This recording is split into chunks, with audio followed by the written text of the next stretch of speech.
নবী সাল্লাল্লাহু আলাইহি ওয়াসাল্লাম কোরআন কারীমের আয়াতের মাধ্যমে আমাদেরকে জানিয়েছেন, আল্লাহ বলেছেন ওয়া মা খালাকতুল জিন্না ওয়াল ইনসা ইল্লা লিয়াবুদুন, আমি জিন এবং মানুষকে সৃষ্টি করেছি শুধু আমার ইবাদত করবার জন্য। আমরা এই পৃথিবীতে এসেছি, আমরা এখানে এসে পড়াশোনা করে আমাদের ক্যারিয়ার ডেভেলপ করে আমরা কেউ চাকরি করব, কেউ উদ্যোক্তা হব, কেউ ব্যবসা বাণিজ্য করব, এক একজন এক এক সেক্টরে কাজ করব।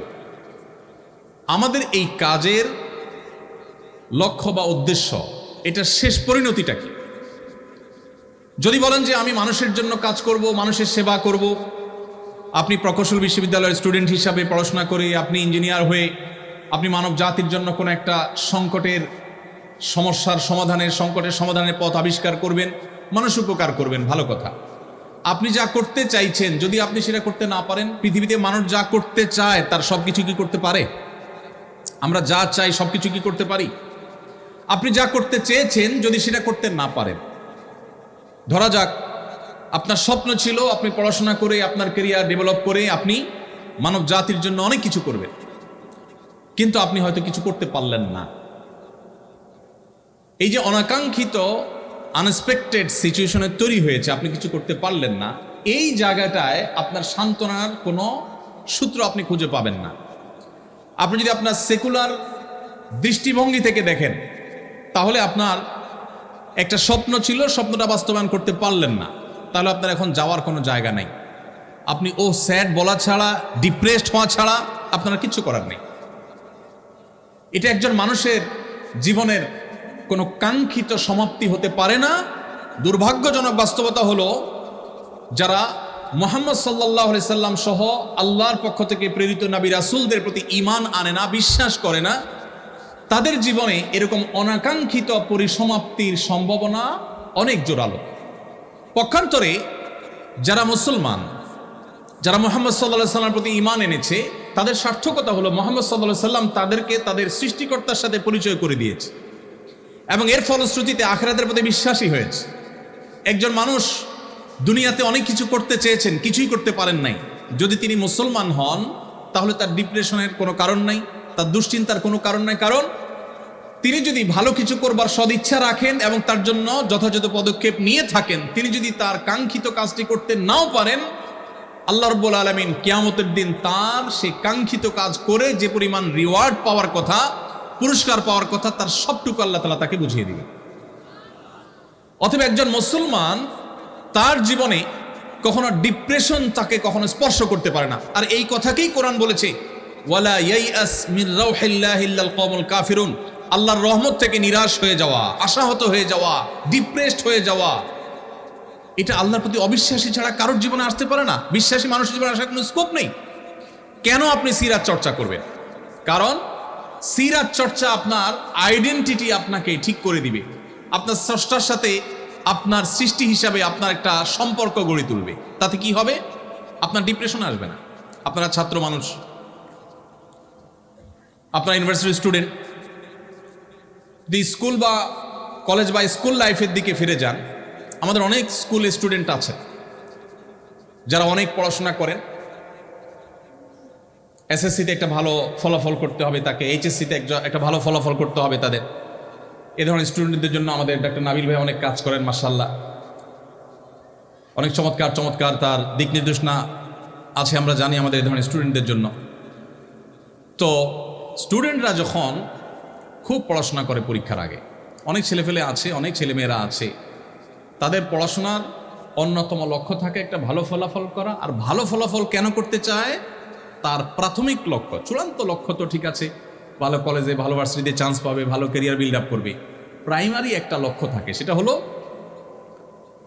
পাশের বাসার আন্টিকে একটু দেখায় দেওয়া। আছে না নাই? কেন পাশের বাসার আন্টিকে দেখাইতে হবে? কারণ আন্টি এসে সারাদিন মায়ের কাছে তার ছেলে মেয়ের গল্প শোনায়, এগুলো শুনতে আর ভালো লাগে না। এই জন্য মাজায় গামছা বেঁধে অনেক স্টুডেন্ট নেমে যায় যে এবার কিছু একটা করতে হবে, আন্টির মুখ বন্ধ করতে হবে, ভালো কিছু করতে হবে। আচ্ছা, আমার প্রশ্ন হলো, এই ছাত্র অনেক পড়াশোনা করেছে, অনেক কষ্ট করেছে, পরীক্ষা দিয়েছে, আনফরচুনেটলি সে যা চেয়েছে সেই ফলাফল সে পায়নি, অর্থাৎ পাশাপাশি আন্টিকে আর দেখায় দেওয়া গেল না। এই ছেলের, এই শিক্ষার্থীর যাওয়ার জায়গাটা কোথায় আমাকে বলেন? কোনো যাওয়ার জায়গা আছে তা? দেখাইতে পারে নাই তো। আবার কবে কোন পরীক্ষা আসবে সেটাতে দেখাবে, এছাড়া তার আর কোনো যাওয়ার জায়গা না। তখন সে কি হয়ে যায়? ডিপ্রেসড হয়ে যায়, সে দুশ্চিন্তার মধ্যে পড়ে যায়, মন খারাপ করে এবং কখনো কখনো আত্মহত্যার পথে পর্যন্ত চলে যায়। এবার আসুন আমরা আরেকটা চিত্র দেখি।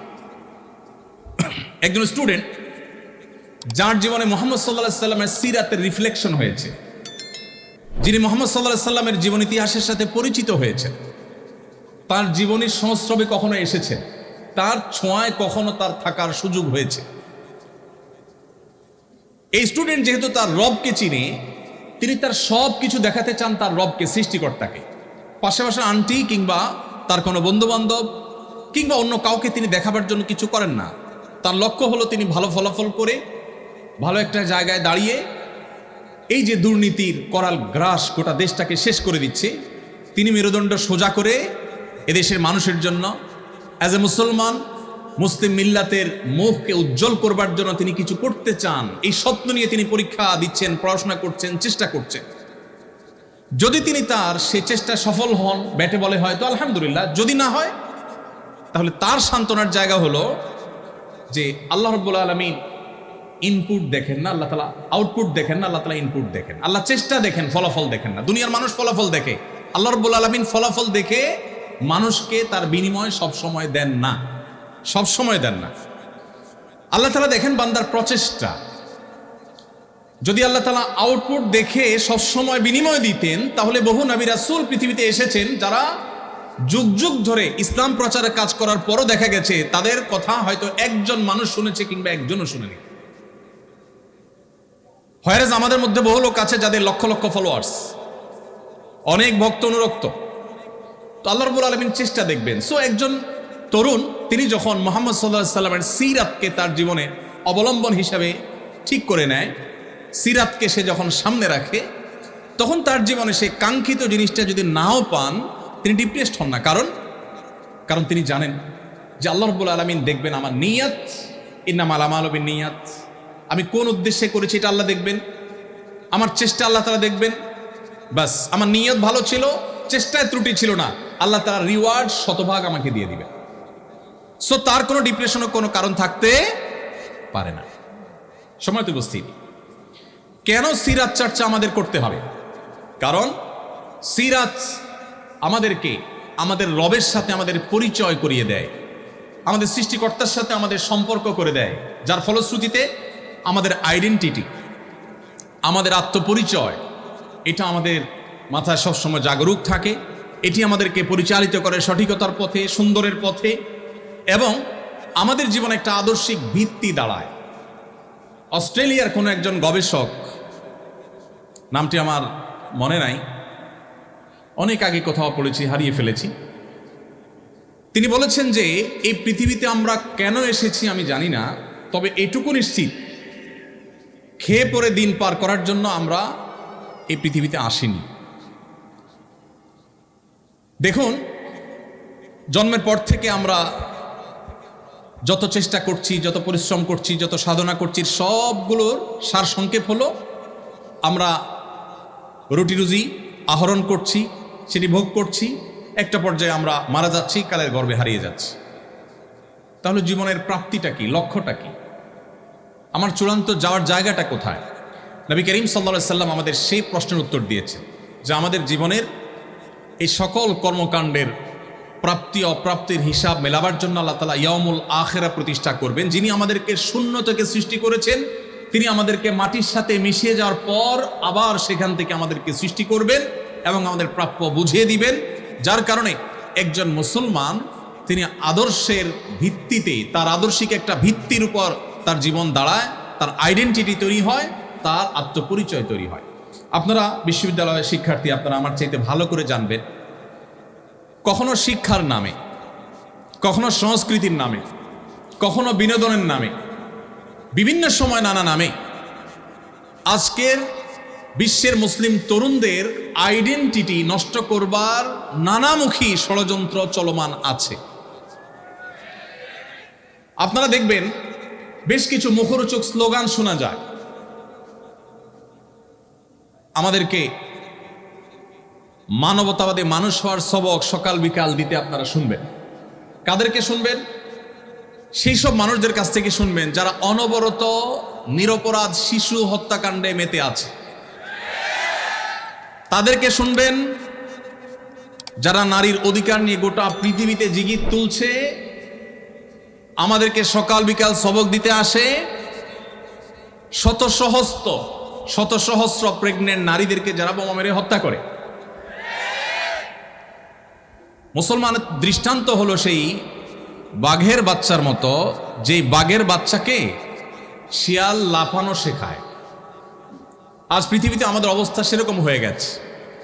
আমরা সেই মুহাম্মদ সাল্লাল্লাহু আলাইহি সাল্লামের উম্মত, যে মুহাম্মদ সাল্লাল্লাহু আলাইহি সাল্লাম পৃথিবীর আলো দেখবার আগেই তার জন্মদাতা পিতাকে হারিয়েছেন, মায়ের গর্ভে থাকতেই বাবাকে হারিয়েছে, জন্মের পরপর তার মমতাময়ী মাকে হারিয়েছে।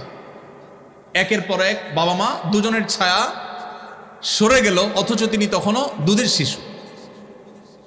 এরপর তার একমাত্র অভিভাবক দাদা আব্দুল মুত্তালেব সামান্য সময় পার হতে না হতেই তার কৈশোরেই তার সে অভিভাবকের ছায়াও সরে গেল, তিনিও মারা গেলেন। তার জীবনের সবচেয়ে কঠিন বছর, যেটি আমাল হুজুন বলা হয়েছে সিরাতের বইয়ে, সেই বছরে তার সবচেয়ে বড় অভিভাবক একদিকে চাচা আবু তালেব, অপরদিকে ঘরে স্ত্রী মা খাদিজা রাদিয়াল্লাহু তাআলা আনহা, আমাদের উম্মুল মুমিনিন এবং তার স্ত্রী খাদিজা রাদিয়াল্লাহু তাআলা আনহা, এই দুজনের ছায়া একসাথে উঠে গেল। একের পর এক পায়ের নিচ থেকে মাটি সরে যাচ্ছে। এরপর যখন মক্কায় তিনি সবচাইতে সম্ভ্রান্ত বংশের, সবচাইতে সম্ভ্রান্ত ফ্যামিলির, সবচাইতে মর্যাদার জায়গা ছিলেন, যে মক্কাবাসী তাকে তার বিশ্বস্ততার কারণে আল আমিন উপাধি দিয়েছিল, সেই মক্কার মানুষরা তার বিরুদ্ধে এতটাই ষড়যন্ত্রে মেতে উঠল, তাকে ধ্বংস করবার জন্য এতটাই তারা উদ্যত হলো যে তাকে তার মুখের উপর থুতু মারতেও তারা দ্বিধা করল না। তাকে শারীরিকভাবে হ্যারাসমেন্ট করা হলো, নানাভাবে অপমানিত করা হলো। মুহাম্মদ সাল্লাল্লাহু আলাইহি সাল্লাম এই সকল বাধা ডিঙ্গিয়ে সামনে অগ্রসর হচ্ছিলেন। একটা পর্যায়ে তার মাতৃভূমিতে তাকে থাকতে দেয়া হলো না, মক্কা তাকে ত্যাগ করে চলে যেতে হয়েছে রাতের অন্ধকারে, তাও শান্তিতে যেতে দেওয়া হয়নি। বহু লোকচুরি করে, বহু প্ল্যান প্রোগ্রাম করে তাকে মদিনায় হিজরত করতে হয়েছে। মদিনায় যাওয়ার পর সেখানে একটু শান্তিতে কোথায় দিন কাটাবেন, সেখানেও শান্তিতে থাকতে দেওয়া হলো না। একটি রাত তার জীবনে তাকে নিশ্চিন্ত ঘুমাবার সুযোগ দেয়নি মক্কার মুশরিকেরা। কখনো চাপিয়ে দিয়েছে বদর, উহুদ, খন্দক, কখনো বা তাবুক, কখনো বা অন্য কোনো যুদ্ধ। এত বাধার পাহাড় ডিঙ্গিয়ে মদিনায় আসার পর মাত্র 10 বছর সময় পেয়ে গোটা পৃথিবীর পট পরিবর্তন করে দিয়েছে। কেন আপনাকে সিরাত জানতে হবে? কারণ আপনি সাকসেস তরুণ হতে চান, সাকসেস মানুষ হতে চান, সফল মানুষ হতে চান। পৃথিবীর ইতিহাসে এত চ্যালেঞ্জ মোকাবেলা করে এত দ্রুততার সাথে নিজের মিশনকে সাকসেস করতে পেরেছেন মুহাম্মদ সাল্লাল্লাহু আলাইহি ওয়াসাল্লাম ছাড়া আরেকজন মনীষী আপনি বের করতে পারবেন না। কেন আপনার তাকে পাঠ করতে হবে? কেন তার জীবনী আপনাকে জানতে হবে? কেন তার সিরাত আপনাকে চর্চা করতে হবে? কারণ তার সিরাত আপনাকে সাফল্যের চূড়ান্ত শিখরে পৌঁছতে সাহায্য করবে। আজ মুসলিম তরুণদের আত্মপরিচয় দূর করবার জন্য যে নানামুখী ষড়যন্ত্র চলমান আছে, সেই ষড়যন্ত্রগুলো সম্পর্কে আপনারা খুব ভালো করে জানেন।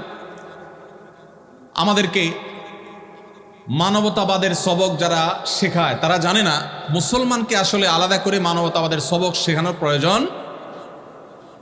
পৃথিবীকে মানবতার শিক্ষাই দিয়েছে প্রথমে মুসলমানরা।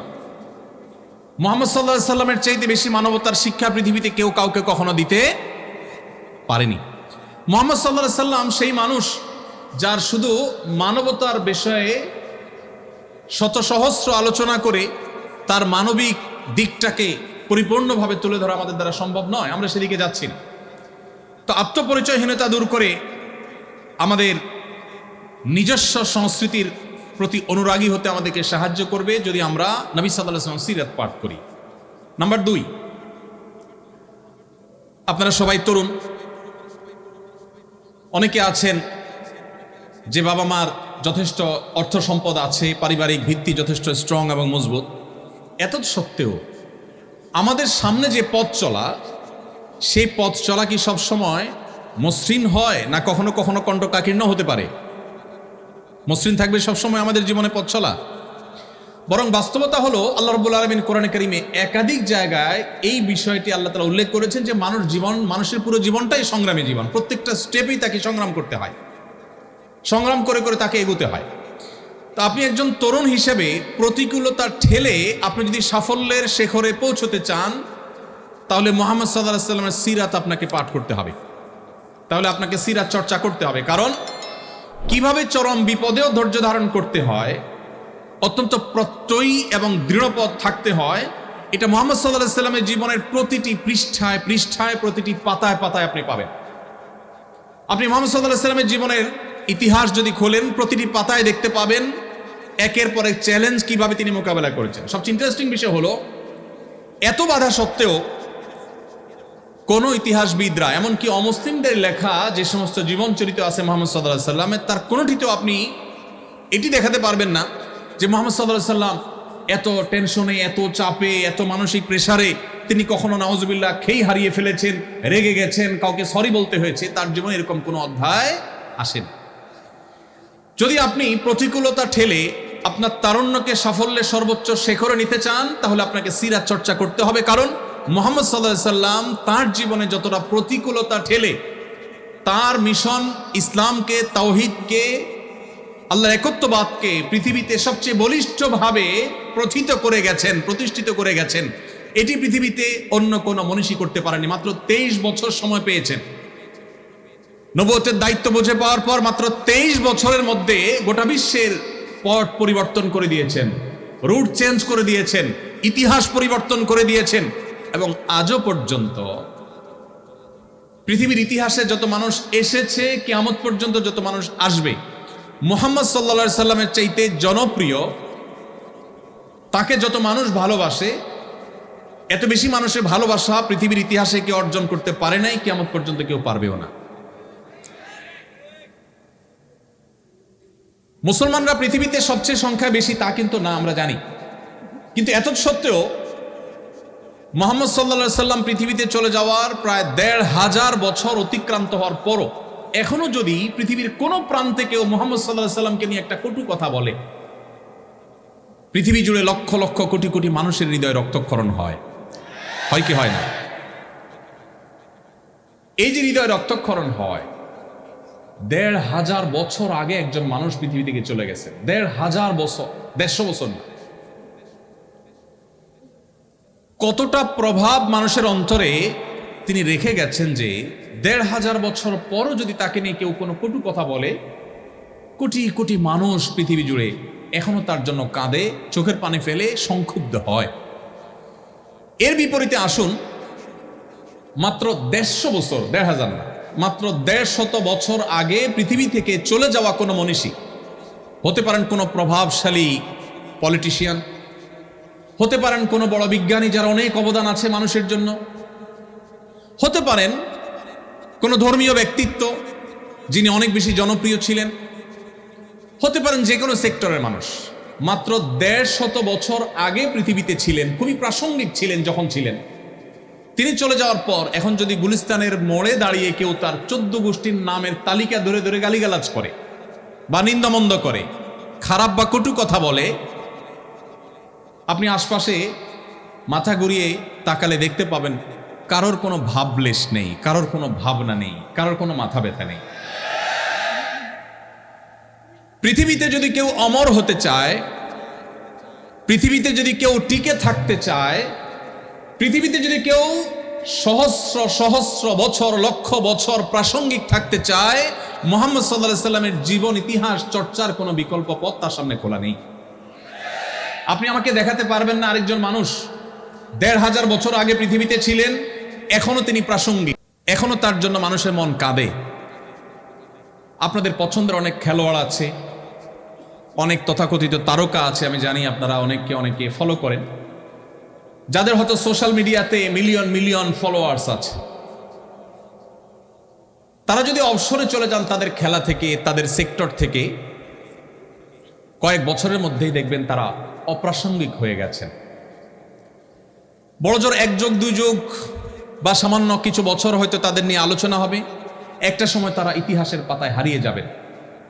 কালে ভদ্রে তাদের নাম হয়তো উল্লেখ নেওয়া হবে, তাদের কোনো ভক্ত অনুরক্ত সেভাবে থাকবে না, কোনো প্রভাব সেভাবে থাকবে না। যত নবী রাসূল পৃথিবীতে এসেছেন সবাই পৃথিবীতে সবচেয়ে বেশি প্রভাব সৃষ্টিকারী, সবচেয়ে বেশি প্রাসঙ্গিক। বিজ্ঞানের উৎকর্ষের এই সময়ে এসেও মুহাম্মদ সাল্লাল্লাহু আলাইহি সাল্লামের প্রাসঙ্গিকতা চুল পরিমাণ, বিন্দু পরিমাণ কমে নাই, বরং বাড়ছে। পৃথিবী যত সংকটে নিপতিত হবে, যত সংকটের মুখোমুখি হবে, মানবতা যত বিপর্যস্ত হবে, তত বেশি মুহাম্মদ সাল্লাল্লাহু আলাইহি সাল্লামকে স্মরণ করতে বাধ্য হবে। মানবতার সামনে আল্লাহর প্রেরিত রাসূল, মহান সৃষ্টিকর্তার প্রেরিত দূতের দেখানো পথ ছাড়া সত্যিকারের এবং দীর্ঘস্থায়ী সমাধানের এবং মুক্তির আর কোনো পথ খোলা নেই। ভাইরা আমার, এক্সপেরিমেন্ট বা পরীক্ষা নিরীক্ষা পৃথিবী বহু চালিয়েছে, এখনো চালাচ্ছে। একমাত্র ঘুরে ফিরে যে জীবন দর্শন মানুষের জন্য সবচেয়ে বেশি বাস্তবসম্মত, উপযোগী এবং উপকারী হিসাবে প্রমাণিত, সেটি হলো নবী রাসূলদের আদর্শ। সর্বশেষ নবী মুহাম্মদ মুস্তাফা সাল্লাল্লাহু আলাইহি সাল্লামের জীবনী সেজন্য আমাদের চর্চা করতে হবে। সম্মানিত বন্ধুগণ, কেন আমাদের সিরাত চর্চা করতে হবে? আপনি একজন টকবগে তরুণ হিসেবে যদি আপনি সমাজের অন্যায় অনাচারের বিরুদ্ধে লড়তে চান, বিশেষ করে আমাদের এই প্রিয় স্বদেশের কথা যদি বলি, যেখানে রন্ধ্রে রন্ধ্রে প্রতিটি খাঁজে ভাঁজে যেখানে অনিয়ম, অন্যায়, অনাচার ছেয়ে গেছে, আপনি যদি জগদ্দলে পাথর সমাজের বুক থেকে সরাতে চান, তাহলে আপনার জন্য মুহাম্মদ সাল্লাল্লাহু আলাইহি সাল্লামের সিরাত চর্চার কোনো বিকল্প নেই। কারণ আপনি দেখবেন মুহাম্মদ সাল্লাল্লাহু আলাইহি সাল্লাম মক্কা যখন আগমন করেছেন, তিনি সেখানকার যত কুসংস্কার ছিল, জাহিলি যুগের যত অন্যায় অনাচার ছিল, যত জঞ্জাল ছিল, সেগুলোকে তিনি দূর করেছেন। কত বছরে? মাত্র 23 বছর সময়ের মধ্যে। শুধু মক্কার অনাচার নয়, তখনকার পৃথিবীতে যত অনাচার ছিল, এই সমস্ত অনাচারগুলোকে একটি একটি করে সবগুলোর কবর রচনা করেছেন মুহাম্মদ সাল্লাল্লাহু আলাইহি সাল্লাম। আপনারা জানেন, আমাদের বোনরা শুনছেন এখানে নিশ্চয়ই, কন্যা হিসাবে যে সমাজে জন্মগ্রহণ করাটাকে অপরাধ মনে করা হতো। আল্লাহ কোরআনে বলেছেন, ওয়াইযা বুশশিরা আহাদুহুম বিল উনসা যাল্লা ওয়াজহুহু মুসওয়াদ্দান ওয়া হুয়া কাযীম। নবী সাল্লাল্লাহু আলাইহি সাল্লাম যে সমাজে এসেছেন, সেই সমাজে কারোর কন্যা সন্তান হয়েছে এই সংবাদ শোনানো হলে তার মুখটা কালো হয়ে যেত। ইয়াতাওয়ারা মিনাল কওম, তিনি মুখ লুকাতেন, মানুষের সামনে মুখ দেখাতে চাইতেন না, কারণ তার কন্যা সন্তান হয়েছে। আপনি চিন্তা করতে পারেন যে এই জায়গা ছিল কন্যা বা মেয়েদের অবস্থান। সময় কিন্তু 23 বছর। মাত্র এই 23 বছরের মধ্যে নারীকে সেই অতল গভীর থেকে তুলে আকাশের সর্বোচ্চ শিখরে রেখে নবী করিম সাল্লাল্লাহু আলাইহি সাল্লাম এমন এক সমাজ গঠন করেছেন মাত্র 23 বছরে, যেই সমাজে কন্যার বাবা হওয়া ছেলের বাবা হওয়ার চাইতে বেশি গৌরবের বিষয়ে পরিণত হয়েছে। আপনারা অনেকেই হাদিস জানেন, নবী করিম সাল্লাল্লাহু আলাইহি সাল্লাম বলেছেন, কারোর যদি 2টি কন্যা সন্তান থাকে এবং সে যদি সেই 2টি কন্যা সন্তানকে সুশিক্ষা দেয়, সঠিক দীক্ষা দেয়, তাদের মধ্যে কোনো বৈষম্য না করে, সুবিচার করে, তাদেরকে সুশিক্ষা শিক্ষিত করে, আদর্শবান মুসলিম করে, ভালো পাত্রস্থ করে, এক কথা তাদের সকল অধিকার যদি সঠিকভাবে আদায় করে, এবং কন্যা সন্তান হয়েছে এটার জন্য তিনি কোনো লজ্জিত, অনুতপ্ত বা হেজিটেশন ফিল না করে প্রাউড ফিল করেন, নবী করিম সাল্লাল্লাহু আলাইহি সাল্লাম তার জন্য জান্নাতের, বরং নবী সাল্লাল্লাহু আলাইহি সাল্লামের সান্নিধ্যে জান্নাতে থাকার শুভ সংবাদ দিয়েছেন। অথচ আমি নিজেও ছেলে, আপনারাও এখানে আমার সামনে যারা আছেন তারা ছেলে। এমন কোন হাদিস আমি পাইনি যে এক ডজন পুত্র সন্তান জন্ম দেওয়ার এই সৌভাগ্য বিরল অর্জনের কারণে নবী সাল্লাল্লাহু আলাইহি সাল্লাম কোনো বাবা মাকে এই সুসংবাদ শুনিয়েছেন যে জান্নাতের বারান্দার কাছাকাছি যাওয়া যাবে। আমি এটা পাইনি। কিন্তু 2টি কন্যা সন্তান হলে জান্নাতে শুধু থাকা নবী সাল্লাল্লাহু আলাইহি সাল্লামের সান্নিধ্যের সৌরভ পাবে, এই শুভ সংবাদ তিনি দিয়েছেন। শুধু তাই নয়, ইমাম মালিক রাহমাতুল্লাহর একটা চমৎকার উক্তি আছে। তিনি বলেছেন, আল আম্বিয়া ওয়া আবুল বানাত, নবী রাসূলগণ কাকতালীয় ভাবে হোক আর আল্লাহ তাআলার সুপরিকল্পনার অংশ হোক, অবশ্যই আল্লাহর প্রত্যেকটা কাজে হিকমত দেওয়ার পরিপূর্ণ। তিনি বলেছেন, যত নবী রাসূল পৃথিবীতে এসেছে অ্যানালিসিস করলে দেখা যায় বেশিরভাগ নবী রাসূলদেরকে আল্লাহ তাআলা মেয়েদের বাবা করেছেন। আমাদের নবী করিম সাল্লাল্লাহু আলাইহি সাল্লামের ছেলে সন্তান হয়েছে, কিন্তু আল্লাহ তাআলা তাদেরকে একেবারে সেই শৈশবে নিয়ে গেছেন। তার 4টি কন্যা সন্তান স্বাভাবিক জীবনযাপন করে বড় হয়ে সংসার করে তারপর দুনিয়া থেকে গেছেন। 4টি কন্যা সন্তান, একটি ছেলে সন্তানও তার বড় হয়ে স্বাভাবিক জীবনযাপন করবার সুযোগ পায়নি। অর্থাৎ নবী করিম সাল্লাল্লাহু আলাইহি সাল্লাম 4 জন মেয়ের বাবা ছিলেন, এবং এজন্য মক্কার মুশরিকরা তাকে বিদ্রূপ করে বলতো যে মুহাম্মদ মারা গেলে তার নাম নেয়ার মতো মানুষ কেউ থাকবে না, কারণ কোনো ছেলে নাই, তার বংশ কিভাবে থাকবে টিকে। যারা বলেছিল তারা ইতিহাসের আস্থা করে নিক্ষিপ্ত হয়ে গেছে। মুহাম্মদ সাল্লাল্লাহু আলাইহি সাল্লামের নামে নামকরণ করা পৃথিবীর যে কোনো দেশে, যে কোনো সমাজে, বিশেষ করে যেখানেই মুসলমান আছে সেখানে আপনি দেখবেন, এমনকি ইংল্যান্ডের সন্তানদের নামকরণের ক্ষেত্রে দেখা গেছে যে প্রায় বছরই সবচেয়ে বেশি সংখ্যক সন্তান বা শিশুদের নাম রাখা হয় মুহাম্মদ নামে। যারা মনে করেছিল মুহাম্মদ সাল্লাল্লাহু আলাইহি সাল্লামের ছেলে সন্তান না থাকলে তিনি হারিয়ে যাবেন, তারা হারিয়ে গেছে। মুহাম্মদ সাল্লাল্লাহু আলাইহি সাল্লাম পৃথিবীতে এখনো প্রাসঙ্গিক আছেন। ভাইরা আমার,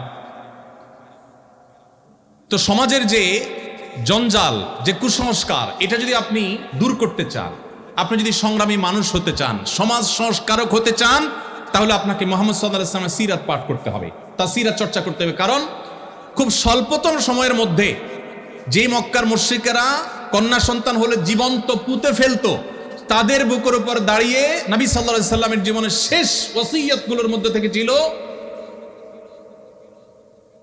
ফাস্তাউসু বিন-নিসাই খায়রা, তোমরা মেয়েদের ব্যাপারে আমার কাছ থেকে কল্যাণের উপদেশ গ্রহণ করো। নারী জাতিকে তিনি উন্নতির চরম শিখরে, মুক্তির চরম পর্যায়ে তিনি রেখে গেছে। ভাইরা আমার, আমি একটা কথা প্রায় বলি, আজকে পৃথিবীতে নারীবাদের খুব স্লোগান শুনতে পাবেন, অধিকার অধিকার এই শব্দটা খুব বেশি শুনতে পাবেন। এগুলো শুনলে বেশ আমাদের মধ্যে একটা ভাবসাব আসে যে অধিকার সচেতন, আধুনিক। নবী করিম সাল্লাল্লাহু আলাইহি সাল্লাম যখন পৃথিবীতে মানবতা বুলুণ্ঠিত হয়েছে, তখন মানবতা নিয়ে কাজ করেছেন, তখন কোনো প্রজেক্ট ফাইল তার কাছে ছিল না। এখন পৃথিবীতে অনেকেই অধিকারের কথা বলেন বিভিন্ন বিদেশি ফান্ড বা তহবিল হালাল করবার প্রয়োজনে। এটা একটা ফ্যাশনের বিষয় হয়েছে এখন, তখন ফ্যাশনের বিষয় ছিল না। তো আপনি যদি সমাজে অন্যায় অনাচার দূর করে সংগ্রামী সাধক হতে চান, সমাজ সংস্কারক হতে চান, প্রতিবাদীর ভূমিকায় থাকতে চান, তাহলে মুহাম্মদ সাল্লাল্লাহু আলাইহি সাল্লাম কিভাবে সমাজ সংস্কার করেছেন, কিভাবে এত অল্প সময়ে একটা সমাজকে আমূল পরিবর্তন করে দিয়েছেন, দিন এবং রাত যেরকম তফাৎ এরকম তফাৎ করে দিয়েছেন, সেই সিরাত আপনাকে পাঠ করতে হবে। প্রিয় ভাইরা আমার, আপনি যদি বিরতিহীন পথ চলায় জীবনের অভিষ্ট লক্ষ্যে পৌঁছতে চান, তাহলে আপনাকে মুহাম্মদ সাল্লাল্লাহু আলাইহি সাল্লামের সিরাত চর্চা করতে হবে। কেন? কারণ আপনি দেখবেন নবী করিম সাল্লাল্লাহু আলাইহি সাল্লামের জীবনে তার যে পথ চলা ছিল, এটা ছিল বিরতিহীন। আল্লাহ তাআলা কোরআনে কারিমে নবী করিম সাল্লাল্লাহু আলাইহি সাল্লামকে বলেছেন, হে রাসূল, আপনি রাতের কিছু অংশ আরাম করুন, সারা রাত দাঁড়িয়ে ইবাদত করবেন না, একটু রেস্ট করুন। কারণ ইন্না লাকা ফিন-নাহারি সাবহান তাওয়ীলা, কারণ দিনে আপনাকে দীর্ঘ পথ সাঁতরাতে হবে। ইন্টারেস্টিং বিষয়, কোরআন বলছে নবী সাল্লাল্লাহু আলাইহি সাল্লামকে রাতে একটু আপনি রেস্ট করুন। সারা রাত জেগে তিনি তাহাজ্জুদ পড়তে চাইতেন। আল্লাহ বলেছেন না সারা রাত তাহাজ্জুদ পড়বেন না, একটু নিজে রেস্ট করবেন, নিজের রিফ্রেশমেন্টের জন্য সময় রাখবেন, সারা রাতে ইবাদত করবেন না। কেন? কারণ দিনে আপনাকে দীর্ঘ পথ সাঁতার কাটতে হবে, সাঁতরাতে হবে। প্রশ্ন হলো, নবী সাল্লাল্লাহু আলাইহি সাল্লাম যে মক্কায় ছিলেন বা মদিনায় ছিলেন, সেখানে সাঁতার কাটার কোনো অপশন ছিল না। এবং তখনকার আরবেরা, এমনকি এখনকার আরাবিয়ানরাও, তারা আমাদের মতো নদীমাতৃক এলাকার মানুষ না। তাদের সাঁতার কাটা বেশিরভাগ মানুষই জানে না বললেই চলে। নবী সাল্লাল্লাহু আলাইহি সাল্লামের জীবনে একবারও সাঁতার কেটেছেন এরকম কোনো বর্ণনা কেউ খুঁজে পাবে না। তাহলে আল্লাহ তাআলা বলতে পারতেন যে আপনাকে দীর্ঘ পথ অতিক্রম করতে হবে, পাড়ি দিতে হবে, হাঁটতে হবে, চলতে হবে, সেটা বলে আল্লাহ তাআলা সাঁতার কাটা কথা কেন বললেন? এ বিষয়ে তাফসীর বিশেষজ্ঞ বিশ্লেষক ওলামা ইকরাম বলেন, এখানে আল্লাহ তাআলা একটি বার্তা দিতে চেয়েছেন। সেটি হলো, মানুষ পায়ে হেঁটে চললে একটু বিরতি নেয়, অন্য যে কোনো বাহনে গেলে মানুষ হয়তো একটু বিরতি নেওয়ার অপশন থাকে, কিন্তু কেউ যদি সাঁতার কাটে তাহলে তার গন্তব্যে পৌঁছার আগ পর্যন্ত বিরতির কোনো সুযোগ থাকে না। নবী করিম সাল্লাল্লাহু আলাইহি সাল্লামের যে কাজ, এই কাজ ছিল বিরতিহীন। এই জন্য তার সারা জীবন তিনি বিরতিহীনভাবে চেষ্টা চালিয়েছেন। আপনি যদি সেই মোটিভেশন ধরে রাখতে চান যে কিভাবে আপনি সারা জীবন কাজ করবেন মানুষের কল্যাণে, আল্লাহ সন্তুষ্টি লাভ করে জান্নাত প্রাপ্তির আশায়, তাহলে সেক্ষেত্রে আপনাকে সিরাত চর্চা করতে হবে। কারণ নবী সাল্লাল্লাহু আলাইহি সাল্লাম অবিষ্ট লক্ষ্য অর্জনে বিরতিহীন পথ চলার ক্ষেত্রে যে দৃষ্টান্ত স্থাপন করেছেন, পৃথিবীতে আর কেউ সেটি দেখাতে পারেনি। সম্মানিত উপস্থিতি, আল্লাহর পক্ষ থেকে অর্পিত যে দায়িত্ব, সেই দায়িত্ব পালন করবার জন্য তিনি যে সংগ্রাম করেছেন, সেই সংগ্রাম তার জীবনী গ্রন্থে, তার সিরাত পাঠ করলে বা তার সিরাত চর্চা করলে আপনি আপনার জীবনের পরতে পরতে সেটাকে আপনি প্রাসঙ্গিক এবং রিলেভেন্ট আপনি দেখতে পাবেন। আপনার যদি লিডারশিপ এবং নেতৃত্বের ইচ্ছা থাকে, স্বপ্ন থাকে, তাহলেও আপনাকে সিরাত চর্চা করতে হবে। কারণ নবী করিম সাল্লাল্লাহু আলাইহি সাল্লামকে দেখবেন যে তিনি তরুণ বয়স থেকেই সততা, ন্যায় বিচার, দূরদর্শিতা এগুলোর সবচেয়ে উৎকৃষ্ট উদাহরণ সৃষ্টি করেছেন, দৃষ্টান্ত স্থাপন করেছেন। তিনি কিন্তু যখন বয়সে তরুণ ছিলেন, তখনই মক্কায় বাহির থেকে আসা মানুষজন যারা নির্যাতিত হতো, নানাভাবে নিষ্পেষিত হতো, নানাভাবে জুলুমের শিকার হতো, এই মানুষগুলোর মুক্তির জন্য ঐতিহাসিক যে হিলফুল ফুজুল সংগঠিত হয়েছিল, সেই সংগঠনের সাথে তিনি সম্পৃক্ত হয়ে গেছেন। এবং যখন মক্কার কাবার পুনর্নির্মাণের উদ্যোগ নিলেন নবী সাল্লাল্লাহু আলাইহি সাল্লামের দাদা আব্দুল মুত্তালিব, নবী সাল্লাল্লাহু আলাইহি সাল্লাম তখন কিশোর ছিলেন, অনেক ছোট মানুষ ছিলেন। যখন মক্কার মুশরিকরা সবাই মিলে কাবাঘর ভেঙে যাচ্ছিল, অনেক পুরাতন হয়ে গেছে স্থাপনা, এটাকে পুনর্নির্মাণ করলেন, তখন কালো পাথর যেটি হাজরা আসওয়াদ, এই পাথরটা পুনর্নির্মাণের পর এটিকে আবার আগের জায়গায় স্থাপন করা হবে, এই কাজটি কে করবে, এটা নিয়ে তাদের মধ্যে বিবাদ দেখা দিল। আপনারা জানেন মক্কার মুশরিকদের মধ্যে সেই বিবাদ ছিল, এবং বিবাদটা এতটাই ছিল প্রকট যে সামান্য একটু কুয়া থেকে কার ওঁট আগে পানি পান করলো, এই ঘটনাকে কেন্দ্র করে যুগ যুগ ধরে তারা বংশকে বংশ করে তারা যুদ্ধ করত।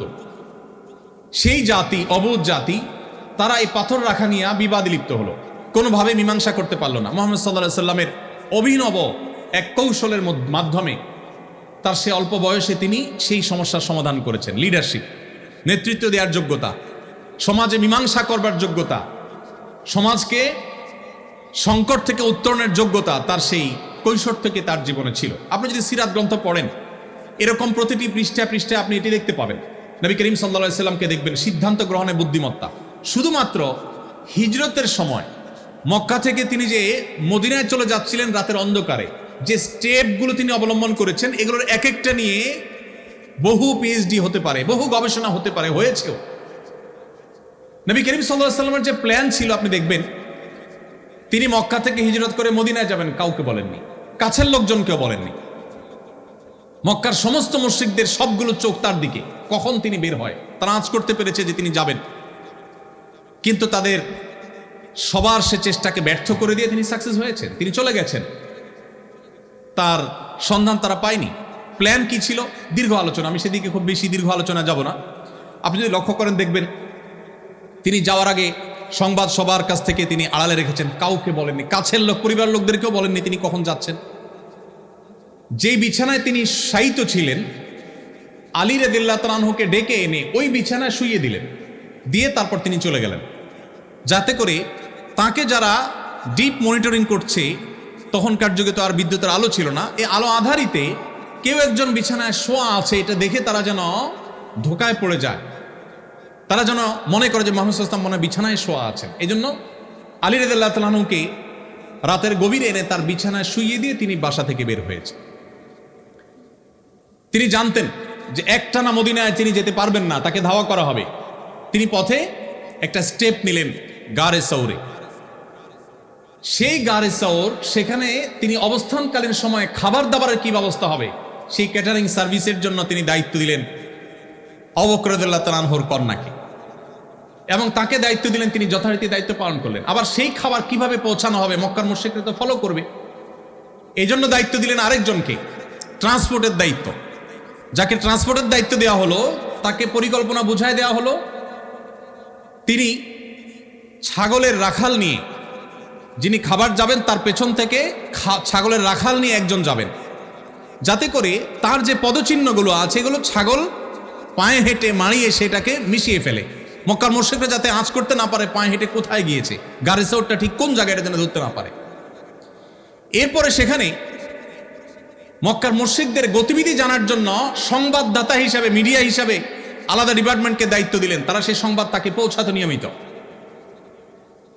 এভাবে একটি একটি করে শুধুমাত্র তার হিজরতের প্ল্যান পরিকল্পনা যদি আমরা শুনি তো আমরা অবাক হয়ে যাব যে আজকাল পৃথিবীতে বহু ট্রেনিং, বহু গবেষণা, বহু পড়াশোনা, বহু স্টাডি, বহু উচ্চতর ডিগ্রি নিয়েও মানুষ যে সমস্ত প্ল্যান প্রোগ্রাম করতে পারে না, নবী সাল্লাল্লাহু আলাইহি ওয়াসাল্লাম জীবনে সেটি করেছেন। সবচেয়ে মজার বিষয় হলো তার 23 বছরের সামগ্রিক জীবনে একটি জায়গা আপনি খুঁজে বের করতে পারবেন না যে তিনি একটা স্টেপ নেওয়ার পরে বলেছেন ওহ সরি ভুল হয়ে গেছে, একটাও দেখাতে পারবেন না। গাইডেড বাই আল্লাহ সুবহানাহু ওয়া তাআলা। তো আপনি যদি লিডারশিপ চান, সিদ্ধান্ত গ্রহণের বুদ্ধিমত্তা চান, আপনাকে মুহাম্মদ সাল্লাল্লাহু আলাইহি ওয়াসাল্লামকে পাঠ করতে হবে। আপনি যদি সহযোগিতা এবং পরামর্শ ভিত্তিক সমাজ গড়ে তুলতে চান, প্রতিষ্ঠান গড়ে তুলতে চান, আজকে পৃথিবী জনগণের মতামত নিয়ে সরকার গঠন করার কথা বলে। আজকে বিভিন্ন কাজের ক্ষেত্রে কেউ একক সিদ্ধান্ত দেওয়ার পরিবর্তে পরামর্শ ভিত্তিক কাজকে অ্যাপ্রিসিয়েট করে। নবী করিম সাল্লাল্লাহু আলাইহি সাল্লাম এমন সমাজ গঠন করেছেন, আল্লাহ তাআলা কোরআনে কারিমে বলেছেন ও আমরুহুম শুরা বাইনাহুম, তিনি পরামর্শ ভিত্তিক সমাজ গঠন করেছেন। এবং পৃথিবীর ইতিহাসের সর্বপ্রথম দ্বিপাক্ষিক লিখিত চুক্তি ঐতিহাসিক মদিনা সনদ তিনি রচনা করেছেন। তার আগে ভিন্ন মতের মানুষের সাথে সমঝোতা স্মারক, লিখিত সমঝোতা স্মারক পৃথিবীর ইতিহাসে কেউ কখনো রচনা করেনি, তিনি প্রথম করেছেন। নবী করিম সাল্লাল্লাহু আলাইহি সাল্লামের যে লিডারশিপ ছিল, সেখানে যে বিনয় ছিল, তার যে বিনম্রতা ছিল, আপনি দেখতে পাবেন। এক সাহাবী বলেছেন বাহির থেকে আগত কোনো মানুষ মদিনায় এসে যখন মুহাম্মদ সাল্লাল্লাহু আলাইহি সাল্লাম মদিনার শাসক, রাষ্ট্রপ্রধান, তখন তাদের অনেক সময় বেগ পেতে হতো। মসজিদে তিনি যখন বসা থাকতেন তার অনুসারী, তার সাহাবীদের কাছে সাথে, তখন বাহির থেকে আসা আগন্তুকরা অনেক সময় জিজ্ঞেস করতে হতো মান ফিকুম মুহাম্মদ, তোমাদের মধ্যে মুহাম্মদ লোকটা কে? আপনি একটু কল্পনা করার চেষ্টা করুন, একজন নবী, আমাদের সমাজের কোনো পাতি নেতা না, একজন নবী, একজন রাসূল, যার জন্য তার উম্মতরা জীবন দিতে ঈমানের কারণে বাধ্য, এই রকম অনুসারী। এখন তো পাতি নেতাদের বিপদে হলে তাদের অনুসারীরা তাদের আগে পালাবে, কিন্তু মুহাম্মদ সাল্লাল্লাহু আলাইহি সাল্লামের সেই সাহাবা একরাম যারা তার জন্য জীবন দিতে প্রস্তুত, এই রকম ভক্তদের মধ্যে, এইরকম সাহাবীদের মধ্যে যখন তিনি বেষ্টিত থাকতেন, বসে থাকতেন, বাহির থেকে আসা অচেনা আগন্তুক মানুষ, যিনি ব্যক্তি মুহাম্মদ সাল্লাল্লাহু আলাইহি সাল্লামকে চিনে না, জিজ্ঞেস করতে হতো মান ফিকুম মুহাম্মদ, তোমাদের মধ্যে মুহাম্মদ লোকটা কে? তার বসার বিনয়ের ভাব কেমন ছিল যে তাকে আলাদা করে খুঁজে বের করা যেত না। তার অ্যাটিটিউড দেখে, তার বসার স্টাইল দেখে বিনয় কাকে বলে পৃথিবীকে শিক্ষা দিয়েছেন মুহাম্মদ সাল্লাল্লাহু আলাইহি সাল্লাম। আমাদের সমাজে যে পরিমাণ সভাপতি আর সহসভাপতির বাম্পার ফলন হয়েছিল আপনারা জানেন। রাস্তাঘাটে, বাজারে, বন্দরে যেই কোনো নেতা যদি হেঁটে যান আর সাথে নেতার অনুসারী বা চামচারা থাকে, নেতাকে আর অনুসারীকে এটাকে জিজ্ঞেস করার কোনো দরকার হবে? কেন হবে না? নেতার জামার যে মার, পাঞ্জাবির যে কড়কড়া মড়কড়া মরমড়া ভাব, নেতার যে হাবভাব, নেতার যে উসফুস, নেতার যে স্টাইল, তার যে অহংকার, তার যে অহমিকা, এটা দেখে একটা শিশুরও বুঝতে কষ্ট হবে না যে এখানে নেতাকে আর অনুসারী কি। মুহাম্মদ সাল্লাল্লাহু আলাইহি সাল্লাম বিনয়ের সে দৃষ্টান্ত স্থাপন করেছেন যে অনুসারীদের মধ্যে থেকেও তিনি এমনভাবে হারিয়ে যেতেন যে তাকে আলাদা করে খুঁজে বের করতে হতো। তার বসার মধ্যে এরকম কোনো আজকালকার বিশ্বের নেতাদের মতো কোনো অহংকারী দৃষ্টিভঙ্গি কখনো ছিল না, সেরকম ভাব কখনো ছিল না। আপনি যদি লিডারশিপ শিখতে চান তাহলে আপনাকে মুহাম্মদ সাল্লাল্লাহু আলাইহি সাল্লামকে কেন পাঠ করতে হয়? ভাইরা আমার, আপনার লিডারশিপের জন্য আরেকটা জিনিস প্রয়োজন হলো অন্যকে অনুপ্রাণিত করবার ক্ষমতা।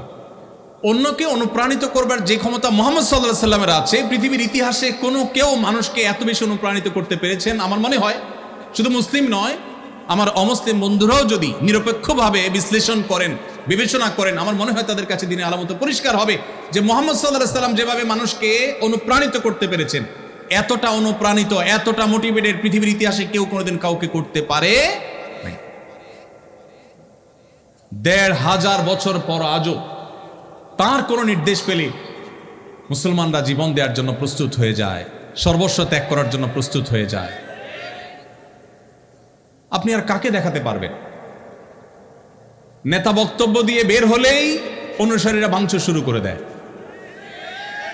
নেতা বের হতে না হতেই নেতার নির্দেশ পায়ের নিচে পিষ্ট করে ফেলে, ভুলে যায় মানবীয় প্রকৃতি, বাস্তবতা।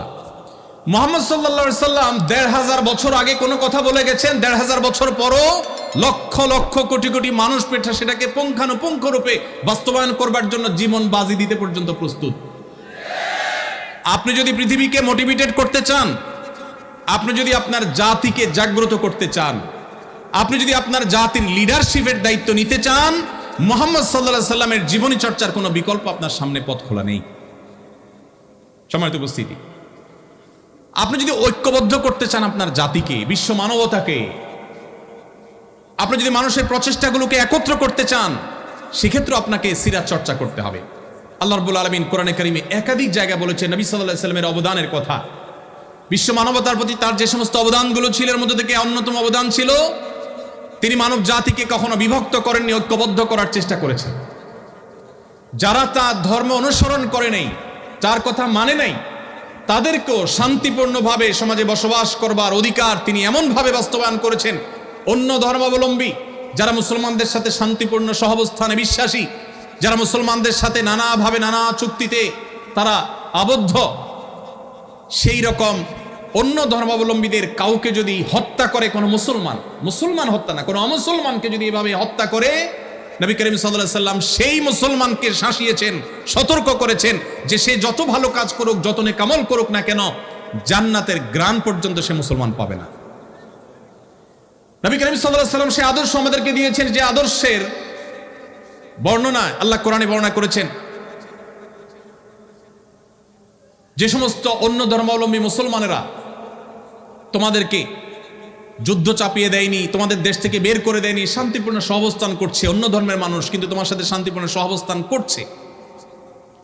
লা ইয়ানহাকুমুল্লাহু আনিল্লাযীনা লাম ইউকাতিলুকুম ফিদ-দীন ওয়া লাম ইখরিজুকুম মিন দিয়ারিকুম আন তাবাররুহুম ওয়া তুকসিতু ইলাইহিম, তাদের প্রতি সদাচরণ করতে, ভালো আচরণ করতে, ন্যায়নিষ্ঠ আচরণ করতে আল্লাহ তোমাদের বাধা দেয় না, বরং ইন্নাল্লাহা ইউহিব্বুল মুকসিতিন, সেই অমুসলিমদেরকে, অন্য ধর্মাবলম্বীদের প্রতি ন্যায়নিষ্ঠ আচরণকারীদেরকে আল্লাহ তাআলা ভালোবাসেন। আজ সংখ্যালঘুদের অধিকারের কথা শুনবেন, যারা আমাদের সকাল বিকালে সবকটা দেয় যে সংখ্যালঘুদের পরে আমাদের দায়িত্বশীল হতে হবে, তাদের দেশগুলোতে আপনি দেখবেন সংখ্যালঘুরা সবচেয়ে বেশি নির্যাতিত। মুসলমানরা সব যে একেবারে পবিত্র দুধের দোয়া বা সবাই যে বলে উঠবে, আমি তা বলছি না, কিন্তু ইসলাম সেই ধর্ম, যেই ধর্ম অন্য ধর্মাবলম্বী বা ভিন্ন মতের মানুষদেরও বেঁচে থাকা শুধু নয়, সম্মানজনকভাবে বেঁচে থাকা, তাদের অধিকারের ব্যাপারে আমাদেরকে সতর্ক করেছে। এই জন্য আপনি দেখবেন মুহাম্মদ সাল্লাল্লাহু আলাইহি সাল্লামের শুধু আচরণের কারণে অজস্র অমুসলিমেরা ইসলামের ছায়া তুলে এসেছে। ভাইরা আমার, আপনি যদি আপনার জাতিকে ঐক্যবদ্ধ করতে চান, আমি আপনাকে অনুরোধ করব আপনি আউস এবং খাজরাজের ঐক্যবদ্ধ হওয়ার ইতিহাসটা কোরআন থেকে একটু পড়ে নেবেন। আল্লাহ রাব্বুল আলামিন কোরআনে সেটি উল্লেখ করেছেন যে আউস এবং খাজরাজ দুটি গোত্র মদিনার, তারা পরস্পরের মধ্যে যুদ্ধে লিপ্ত ছিল যুগ যুগ ধরে। বাবা মারা যাওয়ার সময় ছেলেকে ওসিয়ত করতো, বাপ আমার প্রতিপক্ষের সাথে যুদ্ধ শেষ করে যেতে পারলাম না, সমূলে শেষ করে যেতে পারলাম না, ওসিয়ত করে যাচ্ছি যুদ্ধটা তুই চালায় যাস। এই ছিল তাদের অতীত, এই ছিল তাদের ইতিহাস। মুহাম্মদ সাল্লাল্লাহু আলাইহি সাল্লামের সান্নিধ্যের সৌরভে যুগ বা বছরের প্রয়োজন হয়নি, তার সান্নিধ্যের সৌরভ এতটা আকর্ষণ করত, এতটা স্পর্শ করত, এতটা মোটিভেটেড করত যে মুহূর্তের মধ্যে ঈমান আনার পর তারা এতটাই পরিবর্তিত হলো যে একই প্লেটে, একই দস্তরখানে বসে তারা খাবার খাচ্ছিলেন। একজনের জীবন রক্ষা করার জন্য আরেকজন জীবন দিতে তারা কার্পণ্য করেননি। আল্লাহ তাআলা কোরআনে কারিমে সেটিকে বিভিন্ন জায়গায় উল্লেখ করেছেন। এই জন্য আপনি যদি জাতিকে, বিশ্ব মানবতাকে ঐক্যবদ্ধ করার কাজ করতে চান, আপনি যে কোনো সেক্টরে ঐক্য এবং সম্প্রীতির বন্ধন তৈরি করতে চান, মুহাম্মদ সাল্লাল্লাহু আলাইহি সাল্লামকে আপনাকে চর্চা করতে হবে।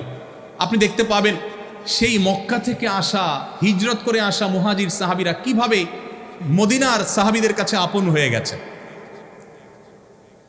তারা যখন এসেছেন মদিনার সাহাবীরা বললেন যে আমাদের ব্যবসার অর্ধেক দিয়ে দিচ্ছি আপনাদেরকে। কেউ বা ব্যবসার অর্ধেক অফার করলেন, কারণ একাধিক স্ত্রী আছে, তিনি বলেছেন যে ঠিক আছে, আমার একজন স্ত্রী, আমি তাকে ডিভোর্স দিয়ে দিচ্ছি, আপনার স্ত্রী রেখে এসেছেন, সংসার, আপনার জীবন সবকিছু বিপন্ন প্রায়, আপনাকে আমি আমার ভাই হিসেবে এই সুযোগ দিচ্ছি যে আমার ডিভোর্স হয় স্ত্রীর সাথে আপনি বিবাহ বন্ধনে আবদ্ধ হতে পারেন, বিবাহ আপনি করতে পারেন, ব্যবসার অংশ নিতে পারেন, ইত্যাদি ইত্যাদি। মক্কা থেকে আসা সাহাবীরা বলেছেন তাদের সাথে কিছু নেই, সব সহায় সম্পদ রেখে আসতে হয়েছে। পৃথিবীতে আজও তো বহু শরণার্থী শিবির পৃথিবীর দেশে দেশে আছে। মুহাজিররা যে শরণার্থী হয়ে বা মুহাজির হয়ে মক্কা থেকে মদিনা এসেছেন, মুহাম্মদ সাল্লাল্লাহু আলাইহি সাল্লামের নেতৃত্ব, তার সিরাত এর সৌরভ সান্নিধ্য তাদেরকে কি করেছে? তারা যখন অফার পেয়েছেন মক্কাবাসী তাদেরকে তাদের সম্পদের অর্ধেক দিয়ে দিতে চেয়েছেন মদিনাবাসী, তখন তারা বললেন না, সম্পদের অর্ধেক দেওয়ার প্রয়োজন নাই, আপনারা আমাদেরকে বাজার দেখিয়ে দিন, আপনাদের বাজারে গিয়ে আমরা পরিশ্রম করব, ব্যবসা বাণিজ্য করব, কেনাবেচা করব, এই দেশের অর্থনীতিতে আমরা অবদান রাখবো, অর্থনীতির চাকাকে আমরা সচল করব, আমরা আপনাদের বোঝা হতে চাই না, আমরা এখানে এসে আপনাদের অর্থনীতিতে ভূমিকা রাখতে চাই। তারা রেখেছেন, প্রতিষ্ঠিত হয়েছেন, মদিনাকে সমৃদ্ধ করেছেন, সবচেয়ে বেশি সমৃদ্ধ করেছেন মুহাম্মদ সাল্লাল্লাহু আলাইহি সাল্লামের নেতৃত্বে। ভাইরা আমার, এভাবে আপনি যদি অর্থনৈতিক মুক্তির কথা বলেন, অর্থনৈতিক মুক্তি আমাদের এই দেশের জন্য খুব বেশি গুরুত্বপূর্ণ। ভাইরা আমার, আপনারা জানেন আমাদের একটা কালভার, একটা ব্রিজ, এটা করতে হলে বিদেশের দিকে তাকাইতে হয়। তারা আমাদেরকে কিছু টাকা পয়সা দেয়, লোন দেয়, আল্লাহর হস্তে না, লোন দেওয়ার পর সাথে 10টা-20টা শর্ত দিয়ে দেয়। লোন দেয় ব্রিজ করার জন্য, শর্ত দেয় আমার পাঠ্য বইয়ে আমার ছেলে মেয়েকে কি পড়াতে হবে সে বিষয়। লোন দেয় তারা আমাদের অবকাঠামো উন্নয়নের জন্য, শর্ত দেয় এদেশের মুসলিম, হিন্দু, খ্রিস্টান, বৌদ্ধ সকল ধর্মের মানুষের ধর্মীয় মূল্যবোধ পরিপন্থী বিষয়কে সমাজে পুশ করাবার জন্য। ভাইরা আমার, এই সুযোগ তারা এজন্য পায় যে আমরা অন্য অনেক দিক থেকে বাহ্যিক মুক্তি লাভ করলে অর্থনৈতিক মুক্তি আমাদের হয়নি। আপনি যদি অর্থনৈতিক মুক্তি লাভ করতে চান, কিভাবে? খালি হাতে মক্কা থেকে আসা হাজার হাজার অগণিত মুহাজির সাহাবীদের কিভাবে সমৃদ্ধ করেছেন নবী সাল্লাল্লাহু আলাইহি ওয়াসাল্লামের বলিষ্ঠ নেতৃত্ব, তার প্ল্যান, কিভাবে মদিনার সমাজকে প্রতিষ্ঠিত করতে ভূমিকা রেখেছেন, আপনার তাকে অনুসরণ করতে হবে। মুহাম্মদ সাল্লাল্লাহু আলাইহি সাল্লাম মুহাজির এবং আনসারদের মধ্যে যে ভ্রাতৃত্বের বন্ধন তৈরি করেছেন, তার একটি ঘটনা বলে আমি শেষের দিকে যাব। নবী করিম সাল্লাল্লাহু আলাইহি সাল্লাম একবার শুনতে পেলেন দুজন সাহাবী, একজন মুহাজির, একজন আনসার, একজন মদিনার মানুষ আর একজন মক্কা থেকে আসা মানুষ, কোন একটা বিষয় নিয়ে মানুষ হিসাবে বাদানুবাদ হয়েছে, পানি তোলা নিয়ে সম্ভবত বাদানুবাদ হয়েছে। তো একজন তার স্বজাতিকে ডেকে বলেছেন, হে আমার স্বজাতি ভাইয়েরা, ধরুন মুহাজির ভাইয়েরা, তোমরা কোথায় আছো, আসো, আমার সাথে এর গন্ডগোল লাগছে। অনেক সময় লাগে না এরকম, যে এলাকা ধরে টান দেয় মানুষ। নবী করিম সাল্লাল্লাহু আলাইহি সাল্লাম এই ডাক শুনে অত্যন্ত রাগান্বিত হয়ে গেলেন। তিনি সহজে যেনতেনভাবে রাখতেন না, তিনি রেগে গেলেন। এখন রাগান্বিত হয়ে তিনি তার স্বভাব সুলভ ভঙ্গিতে তিনি বললেন, দাউহা মালি আরা দাওয়াল জাহিলিয়া, ইসলাম পূর্ব জাহিলি বর্বর যুগের আরবদের যে গোত্রপ্রীতি, গোত্রভক্তি তাদেরকে অন্ধত্ব নিয়ে যেত এবং মারামারি কাটাকাটিতে লিপ্ত করত, সেই ডাক আমি কেন শুনতে পেলাম? দাউহা ফাইন্নাহা মুনতিনা, তোমরা এই বিভেদের ডাক, বিচ্ছেদের ডাক, এটা পরিহার করো, এটা দুর্গন্ধযুক্ত, ঐক্যবদ্ধ থাকো।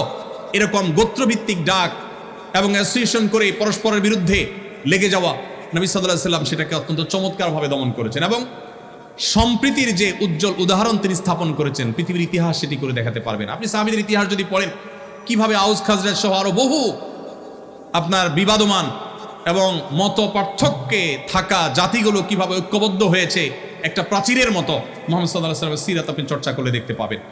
সমস্ত সম্প্রদায়ের মধ্যে কিভাবে ন্যায্যতা প্রতিষ্ঠা করতে হয়, খোদ ইহুদিদের সাথে চুক্তি করার পর তাদের প্রতি যেন কোনো অবিচার না হয়, তাদের প্রতি যেন কোনো জুলুম না হয়, তার সর্বোচ্চ চেষ্টা তিনি করেছেন এবং সফল তিনি হয়েছেন। নবী করিম সাল্লাল্লাহু আলাইহি ওয়াসাল্লাম আখিরাতমুখী যে চিন্তা চেতনা, এটা তৈরি করার জন্য তিনি ভূমিকা রেখেছেন। এবং একজন মানুষ, একজন মুসলমানের জীবনে সবচেয়ে বড় সার্থকতা হলো তার এখানেই শেষ না, আসল জীবন তার সামনে আছে। সে ওই দৃষ্টিভঙ্গিকে সামনে রেখে যখন চলবে, তখন তার সে পথ চলা হবে অনেক বলিষ্ঠ, অনেক শক্তিশালী, সে কখনো ডিপ্রেসড হবে না। কেন আখিরাতের বিশ্বাসটা যৌক্তিক? বিজ্ঞানের উৎকর্ষের এই যুগে আমাদের অনেকেরই মনে প্রশ্ন জাগে, আমরা মারা যাওয়ার পর আবার আল্লাহ তাআলা সৃষ্টি করবেন, আমাদের বিচার হবে, জান্নাত হবে বা জাহান্নাম হবে। কেন এটা অপরিহার্য? এটা এই জন্য অপরিহার্য, একজন মানুষের জীবনে যদি দুনিয়ায় সব শেষ হয়ে যায় তাহলে তার জীবনের যৌক্তিক পরিসমাপ্তি কখনোই সম্ভবপর হবে না। কেন হবে না? ধরুন একজন মানুষ সারা জীবন জুলুমের শিকার হয়েছেন, হতে পারে না যে তিনি আদালতে গেছেন সেখানে ন্যায় বিচার পান নাই, সামহাও ন্যায় বিচার পান নাই, হয়তো তিনি নিজের বিষয়টা তুলে ধরতে পারেন নাই, যেভাবে হোক তিনি ন্যায় বিচার থেকে বঞ্চিত হয়েছে। এই লোকটা যদি মারা যান তাহলে তার এই সমাপ্তি কাঙ্ক্ষিত সমাপ্তি না। কিন্তু একজন ইমানদার আখিরাতে বিশ্বাসী মানুষ, তিনি মনে করেন, তিনি জানেন, মনে প্রাণে বিশ্বাস করেন, দৃঢ় বিশ্বাস আছে যে তার এই মৃত্যুর পর আল্লাহর সামনে দাঁড়াতে হবে। দুনিয়ার কোথাও যদি তিনি সুবিচার না পান, কোনো টেনশন নাই, আল্লাহ তাআলা বিচার করবেনই করবেন। দুনিয়ার সব জায়গায় যদি ঠকে যান, তার টেনশনের কোনো কারণ নাই, তিনি সব কিছু সহ বুঝে পাবেন। দুনিয়ার সব জায়গায় তো নিগৃহীত থাকেন, আল্লাহর কাছে তিনি নিগৃহীত হবেন না। এই যে আখিরাতের প্রতি বিশ্বাসের যৌক্তিকতা, প্রয়োজনীয়তা, এটা মানুষের জীবনের যৌক্তিক পরিসমাপ্তি এবং এন্ডিং দিকে মানুষকে নিয়ে যায়। মুহাম্মদ সাল্লাল্লাহু আলাইহি ওয়াসাল্লাম সিরাত পাঠ করলে আপনি সেই যাত্রা এবং সেদিকে আপনি যেতে পারবেন। ভাইরা আমার, এর ফলশ্রুতিতে আপনার ইবাদত এবং কর্মের মধ্যে অপূর্ব সমন্বয় এবং ভারসাম্য আপনি সৃষ্টি করতে পারবেন। দায়িত্ববোধ এবং জবাবদিহিতার চেতনা তৈরি হবে। যে আল্লাহর প্রতি বিশ্বাস করে, আখিরাতের প্রতি বিশ্বাস করে, তার ভিতরে আখিরাতের প্রতি জবাবদিহিতার বোধ তাকে সবসময় মনিটরিং করে, সে কখনো ভুল পথে পরিচালিত হতে পারে না। আমরা নামধারী মুসলমান যারা আখিরাতের প্রতি বিশ্বাস দুর্বল, আমরা হয়তো একদিকে মুসলমান দাবি করছি, আবার অন্যায় অনাচারে লিপ্ত হচ্ছি। সত্যিকারের মুসলমান এবং আখিরাতে বিশ্বাসী হলে সে কখনো সে নিজের বিশ্বাসের পরিপন্থী কাজ করতে পারে না। এই জন্য নবী সাল্লাল্লাহু আলাইহি ওয়াসাল্লাম সিরাত এটা কেন আমাদের জন্য আজ গুরুত্বপূর্ণ? কারণ সেটি আমাদের জীবনে জবাবদিহিতার চেতনাকে তৈরি করবে। আল্লাহর নিকট দাঁড়াতে হবে, জবাবদিহি করতে হবে। এই চেতনা যদি আমাদের মধ্যে জাগ্রত হয় তাহলে পৃথিবীর কোনো মনিটরিং সিস্টেমের প্রয়োজন হবে না। প্রত্যেকটা মানুষ নিজেকে নিজে মনিটর করবেন। এবং হাজার উদাহরণ আছে যে আল্লাহর ভয়ে ভীত সন্ত্রস্ত হয়ে আল্লাহর সামনে দাঁড়াবার ভয়ে বহু অন্যায় কাজ মানুষ পরিহার করেছেন। মুসলমানদের মধ্যে কম বেশি আমরা এরকম বহু দৃষ্টান্ত আমরা খুঁজে পাবো। আমি উপসংহারে চলে আসি, রাত অনেক হয়েছে। নবী করিম সাল্লাল্লাহু আলাইহি সাল্লামের সিরাত এটা আমাদের চর্চা করতে হবে, পাঠ করতে হবে। এমনকি যদি আমার কোনো অন্য ধর্মাবলম্বী বন্ধু থাকেন, তিনিও সত্যানুসন্ধানী হলে কিভাবে একজন মানুষ এত অল্প সময়ে তার মিশনকে সাকসেস করে গেছে, এত বাধা মাথায় নিয়ে এসে সবচেয়ে দ্রুততার সাথে সাফল্যের শেখরে পৌঁছেছেন কিভাবে, তার সম্পর্কে জানার কৌতূহল একজন মানুষ হিসেবে আপনার মধ্যে জাগা উচিত। আর মুসলমান হিসাবে, নবী সাল্লাল্লাহু আলাইহি সাল্লামের উম্মত হিসাবে আমাদের মধ্যে জাগা আরও বেশি কর্তব্য এবং গুরুত্বপূর্ণ। এই জন্য আমি আজকের এই সেমিনারে আপনাদের প্রতি উদাত্ত আহ্বান রাখতে চাই। নবী করিম সাল্লাল্লাহু আলাইহি সাল্লামের সিরাত, তার জীবনচরিত শুরু থেকে শেষ পর্যন্ত, তার পৃথিবীতে আবির্ভাবের আগের বিশ্ব পরিস্থিতি থেকে নিয়ে পৃথিবীকে তিনি যেই জায়গায় রেখে গেছেন, এই পুরো সময়টুকুকে পাঠ বরং পুনর্পাঠ, বারবার পাঠ করার জন্য আমি উদাত্ত আহ্বান আপনাদেরকে রাখতে চাই। আত্মশুদ্ধি, উন্নত চরিত্র গঠন, সুন্দর সমাজ গঠন, আমাদের সার্বিক মুক্তি এবং আমাদের সার্বিক সাফল্যের জন্য সিরাত চর্চার কোনো বিকল্প পথ আমাদের সামনে খোলা নেই। আজও পৃথিবীতে যত মানুষ ইসলামের ছায়াতলে আসেন, তারা নবী করিম সাল্লাল্লাহু আলাইহি সাল্লামের সিরাত পাঠ করে মুগ্ধ হয়ে অথবা কোরআন পাঠ করে মুগ্ধ হয়ে তারা ইসলামের পথে আসেন। নবী করিম সাল্লাল্লাহু আলাইহি সাল্লামের জীবদ্দশায়ও যারা ইসলামের ছায়াতলে এসেছেন, আপনি তাদের জীবনী চর্চা করলে দেখবেন যে এক একজন নবী সাল্লাল্লাহু আলাইহি সাল্লামের চরিত্র মাধুর্য দেখে তার জীবন ইতিহাসে মুগ্ধ হয়ে তারা ইসলামের ছায়াতলে এসেছেন। অতএব সিরাত চর্চা করার জন্য আপনাদেরকে আমি উদাত্ত আহ্বান করতে চাই। সিরাত চর্চার জন্য বছরে বা কালে ভদ্রে একটি বা দুটি সিরাত সেমিনার আয়োজন করা যথেষ্ট নয়। কমপক্ষে 3টি সিরাত গ্রন্থ আমি আপনাকে অনুরোধ করব আপনি কিনবেন এবং এটিকে পড়বেন, শুরু থেকে শেষ পর্যন্ত পড়বেন। সম্ভব হলে পাঠচক্র, গ্রুপ স্টাডি করবেন এবং পরিবারের সদস্যদেরকে নিয়ে যদি পাঠ করতে পারেন সেটি আরও ভালো। আমি আপনাকে আল্লাহর উপরে ভরসা রেখে একটি নিশ্চয়তা দিতে চাই, সেটি হলো আপনি নবী সাল্লাল্লাহু আলাইহি সাল্লামের সিরাত শুরু থেকে শেষ পর্যন্ত যদি জানতে পারেন, যেটি বলছিলাম তার আবির্ভাবের আগের পৃথিবী এবং তিনি পৃথিবীকে যে জায়গায় রেখে গেছেন, এই পুরোটুকুকে যদি আপনি অধ্যয়ন করতে পারেন, তাহলে আপনার সিরাত পাঠের আগের ঈমান আর সিরাত পাঠের পরের ঈমানের মধ্যে আকাশ এবং পাতাল তফাত এবং পার্থক্য আপনি নিজে অনুভব করবেন ইনশাআল্লাহ। আমি সেজন্য আপনাদেরকে আল্লাহ তাআলার যে নির্দেশনা, যেটি দিয়ে আমি শুরু করেছিলাম, সেটি বলে আমি শেষ করতে চাই। আল্লাহ রাব্বুল আলামিন বলেছেন, লাকাদ কানা লাকুম ফি রাসূলিল্লাহি উসওয়াতুন হাসানা, তোমাদের জন্য আল্লাহর রাসূলের জীবনীতে রয়েছে সর্বোত্তম অনুপম আদর্শ, তুলনাহীন আদর্শ, যার কোনো তুলনা কারোর সাথে চলে না, সেটি রয়েছে মুহাম্মদ সাল্লাল্লাহু আলাইহি সাল্লামের জীবনীতে। আল্লাহ তাআলা শুধু আমাদেরকে কোরআন দেননি, তিনি কোরআন ব্যাখ্যা করবার জন্য, বিশ্লেষণ করবার জন্য রাসূল দিয়েছেন। তিনি চাইলে জিবরিলকে দিয়ে কাবার ছাদে আসমান থেকে কোরআন পাঠিয়ে দিতে পারতেন অলৌকিকভাবে। মক্কার মুশরিকদের বুঝতে সুবিধা হতো যে আল্লাহর তরফ থেকে অলৌকিকভাবে এসেছে। তিনি তার রাসূল সাল্লাল্লাহু আলাইহি সাল্লামকে দিয়ে আমাদেরকে কোরআনের নির্দেশগুলোর বাস্তব উদাহরণ আমাদের সামনে স্থাপন করেছেন। সর্বশেষ একটি দৃষ্টান্ত দিয়ে আমি শেষ করছি, সেটি হলো ডক্টর খন্দকার আব্দুল্লাহ জাহাঙ্গীর রহমাতুল্লাহর নাম আপনারা শুনেছেন, ইসলামী বিশ্ববিদ্যালয়ের কুষ্টিয়ার প্রফেসর ছিলেন।